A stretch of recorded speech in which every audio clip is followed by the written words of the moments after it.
Hello everyone, नमस्ते। म हुँ दिपा। हजुरलाई स्वागत छ मेरो युट्युब च्यानल इजी किचन रेसिपीमा।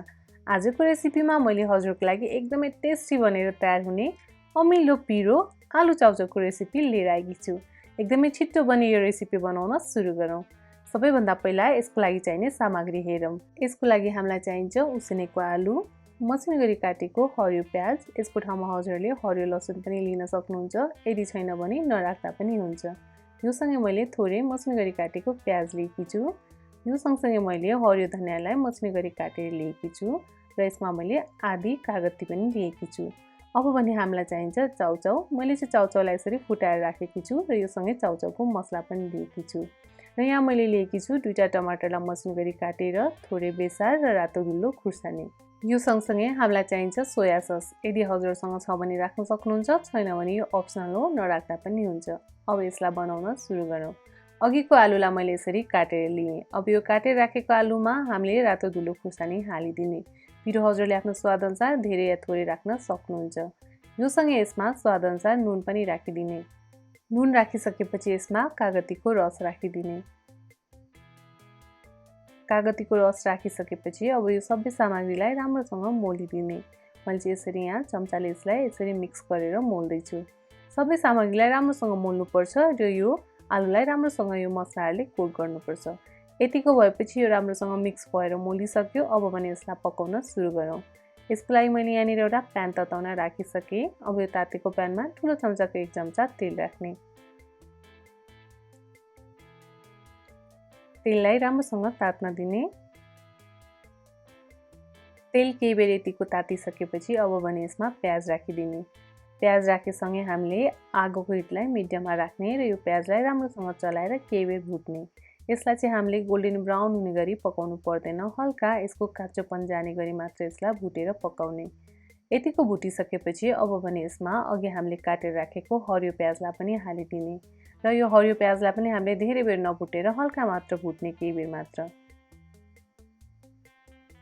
आगोको हिटलाई चाहिँ हामीले मिडियममै राख्ने। दुईटै प्याजलाई हामीले केही बेर भुटिसकेपछि अब भने यसमा मैले बेसार राखिदिएँ। बेसार राखेसँगै यसमा अघि काटेर राखेको टमाटर पनि राखिदिने।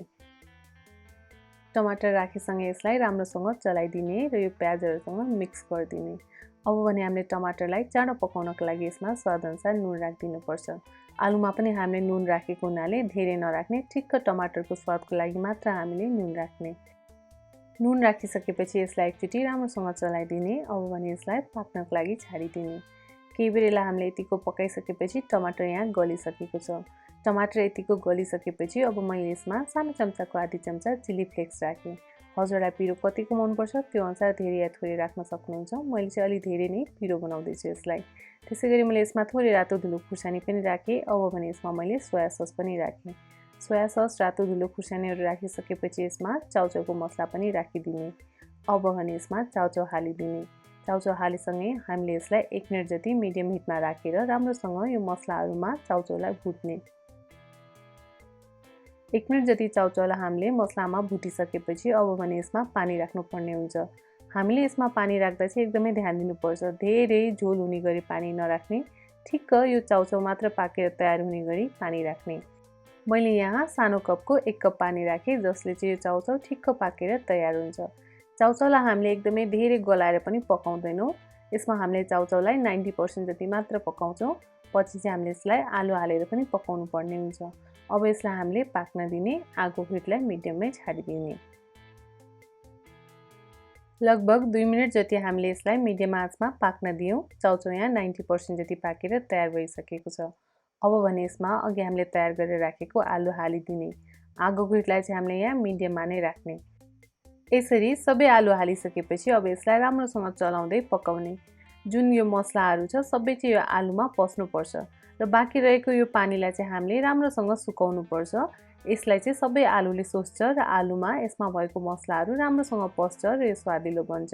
त्यसैले यसलाई हामीले नछोपिकन 1 मिनट जति चाहिँ राम्रोसँग पाक्न दिने। हजुरले यहाँ देख्न सक्नुहुन्छ यसमा भएको सबै पानी सुकिसकेको छ र हेर्दै खाउँ खाउँ लाग्दो स्वादिलो यो चाउचाउ आलु बनेर तयार पनि भइसकेको छ। अब भने ग्यास प्लेटलाई अफ गरिदिने र मसिनो गरी काटेको हरियो धनियाँ यसको माथिबाट राखिदिने। अब यसलाई तातो सर्भ गर्नुहोला। यो तातो खाँदा पनि स्वादिलो हुन्छ र सेलाएर खाँदा पनि स्वादिलो हुन्छ। हजुरले यसलाई यतिकै पनि खान सक्नुहुन्छ, चिउरा या मुरीहरूसँग खाँदा पनि यो उत्तिकै नै स्वादिलो हुन्छ।